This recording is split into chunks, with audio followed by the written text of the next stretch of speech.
بسم الله الرحمن الرحيم ياسين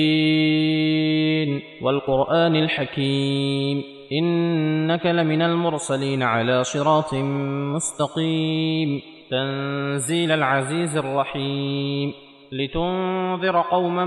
ما أنذر آباؤهم فهم غافلون لقد حق القول على أكثرهم فهم لا يؤمنون إنا جعلنا في أعناقهم أغلالا فهي إلى الأذقان فهم مقمحون وجعلنا من بين أيديهم سدا ومن خلفهم سدا فأغشيناهم فهم لا يبصرون وسواء عليهم أأنذرتهم أم لم تنذرهم لا يؤمنون إنما تنذر من اتبع الذكر وخشي الرحمن بالغيب فبشره بمغفرة وأجر كريم إنا نحن نحيي الموتى ونكتب ما قدموا وآثارهم وكل شيء أحصيناه في إمام مبين واضرب لهم مثلا أصحاب القرية إذ جاءها المرسلون إذ أرسلنا إليهم 2 فكذبوهما فعززنا ب3 فقالوا إنا إليكم مرسلون قالوا ما أنتم إلا بشر مثلنا وما أنزل الرحمن من شيء إن أنتم إلا تكذبون قالوا ربنا يعلم إنا إليكم لمرسلون وما علينا إلا البلاغ المبين قالوا إنا تطيرنا بكم لئن لم تنتهوا لنرجمنكم وليمسنكم منا عذاب أليم قالوا طائركم معكم أئن ذكرتم بل أنتم قوم مسرفون وجاء من أقصى المدينة رجل يسعى قال يا قوم اتبعوا المرسلين اتبعوا من لا يسألكم أجرا وهم مهتدون وما لي لا أعبد الذي فطرني وإليه ترجعون أأتخذ من دونه آلهة إن يردني الرحمن بضر لا تغن عني شفاعتهم شيئا ولا ينقذون إني إذا لفي ضلال مبين إني آمنت بربكم فاسمعون قيل ادخل الجنة قال يا ليت قومي يعلمون بما غفر لي ربي وجعلني من المكرمين وما أنزلنا على قومه من بعده من جند من السماء وما كنا منزلين إن كانت إلا صيحة واحدة فإذا هم خامدون يا حسرة على العباد ما يأتيهم من رسول إلا كانوا به يستهزئون ألم يروا كم أهلكنا قبلهم من القرون أنهم إليهم لا يرجعون وإن كل لما جميع لدينا محضرون وآية لهم الأرض الميتة أحييناها وأخرجنا منها حبا فمنه يأكلون وجعلنا فيها جنات من نخيل وأعناب وفجرنا فيها من العيون ليأكلوا من ثمره وما عملته أيديهم أفلا يشكرون سبحان الذي خلق الأزواج كلها مما تنبت الأرض ومن أنفسهم ومما لا يعلمون وآية لهم الليل نسلخ منه النهار فإذا هم مظلمون والشمس تجري لمستقر لها ذلك تقدير العزيز العليم والقمر قدرناه منازل حتى عاد كالعرجون القديم لا الشمس ينبغي لها أن تدرك القمر ولا الليل سابق النهار وكل في فلك يسبحون وآية لهم أنا حملنا ذريتهم في الفلك المشحون وخلقنا لهم من مثله ما يركبون وإن نشأ نغرقهم فلا صريخ لهم ولا هم ينقذون إلا رحمة منا ومتاعا إلى حين وإذا قيل لهم اتقوا ما بين أيديكم وما خلفكم لعلكم ترحمون وما تأتيهم من آية من آيات ربهم إلا كانوا عنها معرضين وإذا قيل لهم أنفقوا مما رزقكم الله قال الذين كفروا للذين آمنوا أنطعم من لو يشاء الله أطعمه إن أنتم إلا في ضلال مبين ويقولون متى هذا الوعد إن كنتم صادقين ما ينظرون إلا صيحة واحدة تأخذهم وهم يخصمون فلا يستطيعون توصية ولا إلى أهلهم يرجعون ونفخ في الصور فإذا هم من الأجداث إلى ربهم ينسلون قالوا يا ويلنا من بعثنا من مرقدنا هذا ما وعد الرحمن وصدق المرسلون إن كانت إلا صيحة واحدة فإذا هم جميع لدينا محضرون فاليوم لا تظلم نفس شيئا ولا تجزون إلا ما كنتم تعملون إن أصحاب الجنة اليوم في شغل فاكهون هم وأزواجهم في ظلال على الأرائك متكئون لهم فيها فاكهة ولهم ما يدعون سلام قولا من رب رحيم وامتازوا اليوم أيها المجرمون ألم أعهد إليكم يا بني آدم ألا تعبدوا الشيطان إنه لكم عدو مبين وأن اعبدوني هذا صراط مستقيم ولقد أضل منكم جبلا كثيرا أفلم تكونوا تعقلون هذه جهنم التي كنتم توعدون اصلوها اليوم بما كنتم تكفرون اليوم نختم على أفواههم وتكلمنا أيديهم وتشهد أرجلهم بما كانوا يكسبون ولو نشاء لطمسنا على أعينهم فاستبقوا الصراط فأنى يبصرون ولو نشاء لمسخناهم على مكانتهم فما استطاعوا مضيا ولا يرجعون ومن نعمره ننكسه في الخلق أفلا يعقلون وما علمناه الشعر وما ينبغي له إن هو إلا ذكر وقرآن مبين لينذر من كان حيا ويحق القول على الكافرين أولم يروا أنا خلقنا لهم مما عملت أيدينا أنعاما فهم لها مالكون وذللناها لهم فمنها ركوبهم ومنها يأكلون ولهم فيها منافع ومشارب أفلا يشكرون واتخذوا من دون الله آلهة لعلهم ينصرون لا يستطيعون نصرهم وهم لهم جند محضرون فلا يحزنك قولهم إنا نعلم ما يسرون وما يعلنون أولم يرى الإنسان أنا خلقناه من نطفة فإذا هو خصيم مبين وضرب لنا مثلا ونسي خلقه قال من يحيي العظام وهي رميم قل يحييها الذي أنشأها أول مرة وهو بكل خلق عليم الذي جعل لكم من الشجر الأخضر نارا فإذا أنتم منه توقدون أوليس الذي خلق السماوات والأرض بقادر على أن يخلق مثلهم بلى وهو الخلاق العليم إنما أمره إذا أراد شيئا أن يقول له كن فيكون فسبحان الذي بيده ملكوت كل شيء وإليه ترجعون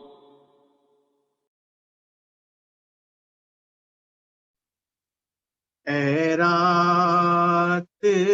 نہ ڈھلنا کہ اجڑ جائے گی سینا بھائی سے دم صبح بچھڑ جائے گی سینا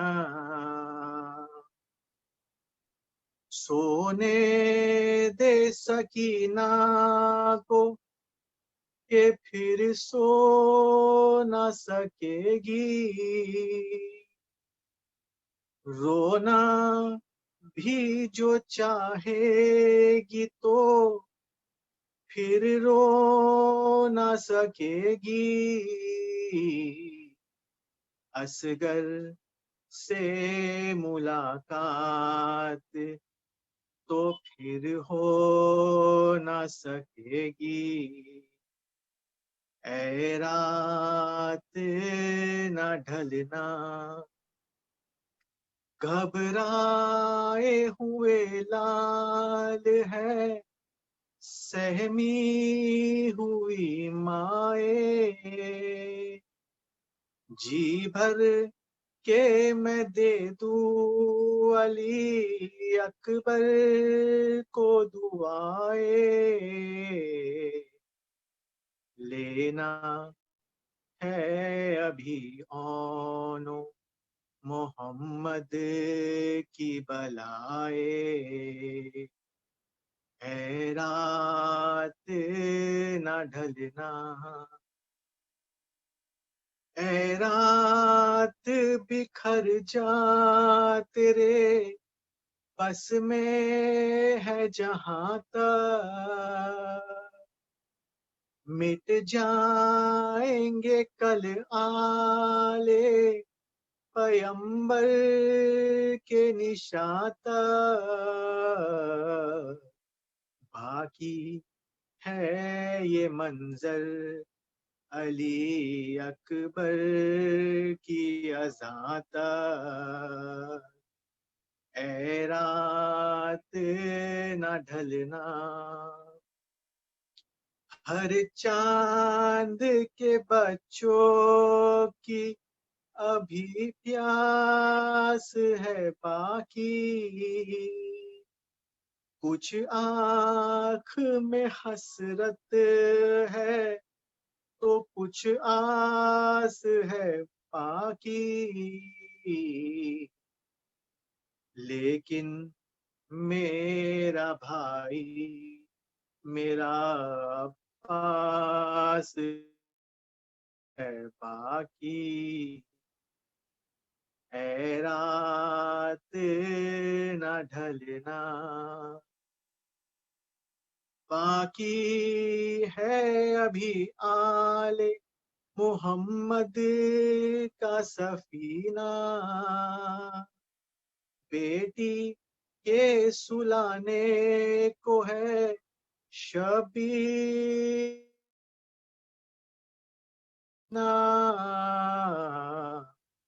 جھولا علی اصغر کا جھلاتی ہے سکینہ اے رات نہ ڈھلنا کل کون سنے گا یہ میری آہو بکا بھی ہوگا تہ خنجر میرے بھائی کا گلا بھی خیمہ تو کجا سر پہ نہ ہوگی یہ ردا بھی اے رات نہ ڈھلنا اے رات گھڑی بھر کے تو رہنے دے سکون میں گر جائیں گے ناصر میرے آدھا کے صفوں میں یہ چاند سے چہرے تو نہا جائیں گے منہ میں اے رات نہ ڈھلنا کی اجڑ جائے گی زینب بر محمد و آل محمد صلوات رحم اللہ من قرأ الفاتحہ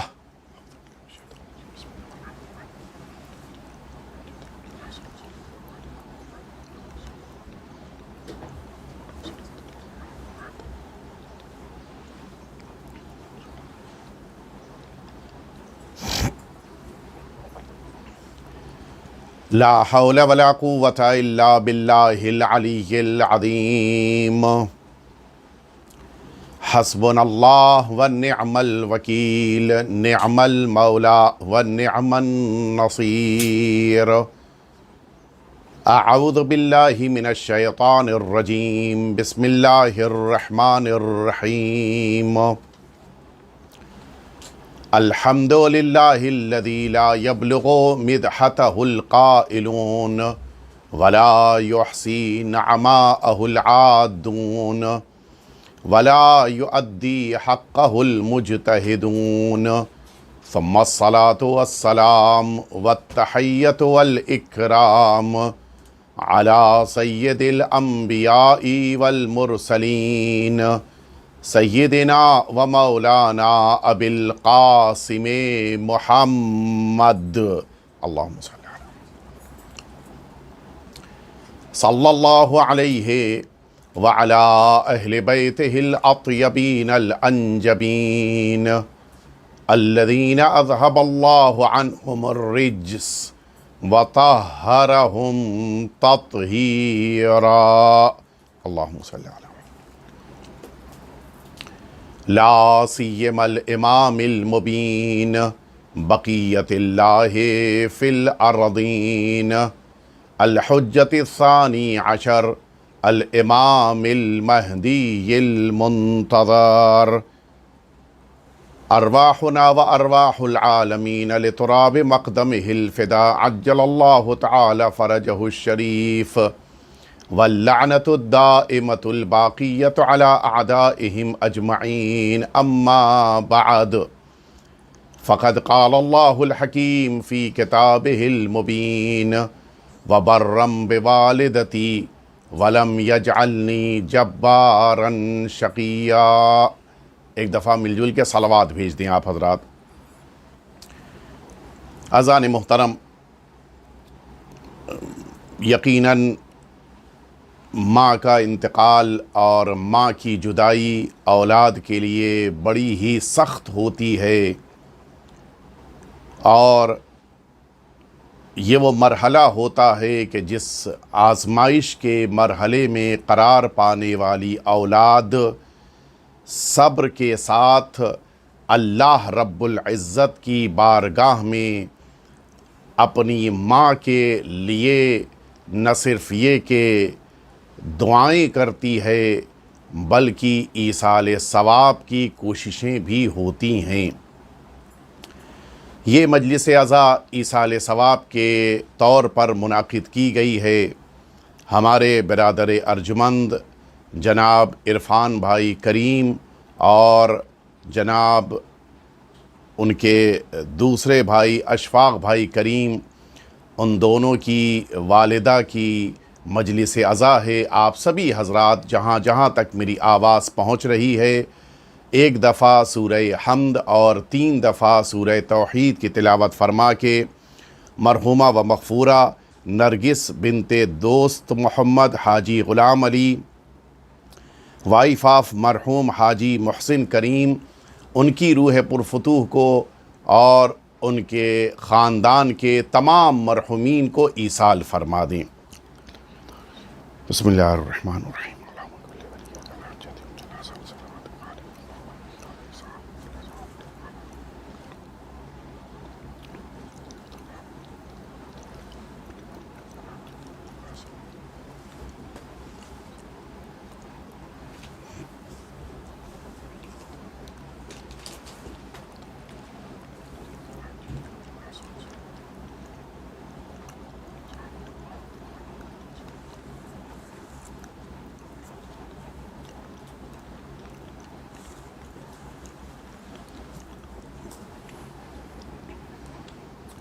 اذان محترم، میں نے جس آیے شریفہ کو سرنامہ کلام کے طور پر آپ حضرات کی سماعتوں کے حوالے کیا ہے، اس آیے شریفہ میں اللہ رب العزت نے جناب عیسیٰ کی زبانی اس پیغام کو تمام انسانیت تک پہنچایا کہ جس کے ذریعے سے انسانوں کو یہ محسوس ہو سکے کہ اپنی ماں کی خدمت کرنے پر انسان کس عظیم رتبے اور درجے پر فائز ہو سکتا ہے. جناب عیسیٰ نے یہ جملہ فرمایا کہ اے پروردگار، یہ تیری ذات ہے کہ جس نے یہ سعادتیں مجھے عطا کیں کہ مجھے ایک پاک باعفت اور باعظمت ماں سے نوازا. اور اس کے بعد جناب عیسیٰ کا یہ جملہ کہ وَبَرًّا بِوَالِدَتِی، مجھے میری ماں کے لیے نیک اور خدمت گزار، اطاعت گزار قرار دیا، وَلَمْ يَجْعَلْنِی جَبَّارًا شَقِیًّا، اور مجھے ہرگز جبار اور شقی قرار نہیں دیا۔ اس جملے سے یہ بات واضح ہو جاتی ہے کہ وہ انسان جسے اپنی ماں کی خدمت کرنے کی توفیق مل جائے، اسے اس خدمت کے بعد پروردگار کی بارگاہ میں شکر گزار ہونا چاہیے۔ اگر انسان کو یہ سعادت مل جائے کہ وہ اپنی ماں کی خدمت کر رہا ہے، تو پھر اس انسان کے لیے نہ صرف یہ کہ اللہ کی بارگاہ میں شکر گزار ہونے کا مقام ہے، بلکہ اس توفیق پروردگار کے جاری رہنے اور اس کے مزید حاصل کرنے کے لیے بھی دعا ہونی چاہیے۔ اور اسی لیے اگلا جملہ یہ فرمایا وَلَمْ يَجْعَلْنِی جَبَّارًا شَقِیًّا، مجھے ہرگز جبر کرنے والا، نا انصافیاں کرنے والا، بیجا دخالتیں کرنے والا اور نہ ہی شقی اللہ رب العزت نے قرار دیا۔ وہ انسان جو ماں کی خدمت کر لے جاتا ہے وہ جبار اور شقی نہیں بنتا،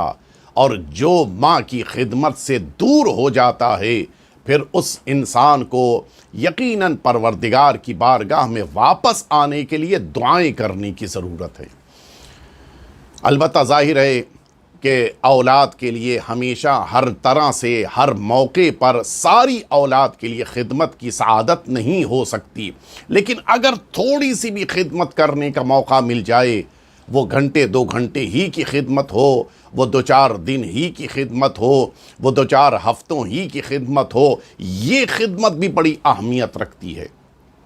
اور اس خدمت کے لیے بھی اللہ رب العزت سے انسان کو دعا کرتے ہوئے التماس کرنی چاہیے کہ اللہ یہ توفیق عطا کر دے۔ یہ جو خدمت ہے، کبھی کبھی انسان جگہ کی دوری کی بنا پر، مکانوں کی دوری کی بنا پر، علاقے کے دور ہونے کی بنا پر، کبھی کبھی یہ خدمت انسان خود حاضر ہو کر نہیں کر پاتا، لیکن رابطہ رکھنا، مسلسل خیریت دریافت کرتے رہنا، مسلسل فون کرتے رہنا، ان کی ضروریات زندگی کا انتظام کرتے رہنا، ان کے حق میں مسلسل دعائیں کرتے رہنا، اللہ رب العزت کی بارگاہ میں ان کی صحت سلامتی اور عمر کے لیے التماس کرتے رہنا، مناجات کے موقع پر اپنی ماں کو مناجات میں یاد رکھنا، مسلسل ان کے سلسلے میں توجہ دینا، یہ بھی انسان کی خدمتوں میں شمار ہوتا ہے۔ وَلَمْ يَجْعَلْنِی جَبَّارًا شَقِیًّا، یہ اسی باب میں شامل ہے۔ انسان کے دل میں جو یہ اپنی ماں کے لیے نرم جذبہ پیدا ہو جائے، یہ انسان کو اللہ کی طرف سے ایک عظیم توفیق ملتی ہے۔ اور پھر سب سے زیادہ اہم تو اسی انسان کا رتبہ اور درجہ ہے کہ جو مسلسل خدمتوں کے ذریعے سے اپنی ماں کی دعاؤں کو حاصل کرتا ہے۔ یہ خدمت انسان کو وہ عظیم رتبہ عطا کرتی ہے کہ جس رتبے کا احساس وہ انسان نہیں کر سکتا کہ جس کے پاس ماں کی نعمت یا تو نہیں ہے، یا پھر ماں کی نعمت ہے وہ خدمت نہیں کر رہا ہے۔ ماں وہ عظیم نعمت ہے کہ جس کے فقدان پر، جن کے بچھڑ جانے پر اولاد کو احساس ہوتا ہے کہ کتنی عظیم نعمت سے ہم محروم ہو گئے، دور ہو گئے۔ اور اسی لیے وہ تمام شخصیتیں کہ جنہیں اللہ نے مقام عصمت میں درجہ اور رتبہ دیا ہے، ان شخصیتوں کے لیے بھی ماں کتنی اہمیت رکھتی ہیں، اس کو اگر آپ تاریخ کے دامن میں تلاش کریں آپ کو پتہ چلے گا کتنا زیادہ ان شخصیتوں نے اپنی ماں کا خیال کیا ہے، کتنا زیادہ اپنی ماں کے بچھڑنے پر ان شخصیتوں نے گریہ کیا ہے۔ سرکار رسالت مآب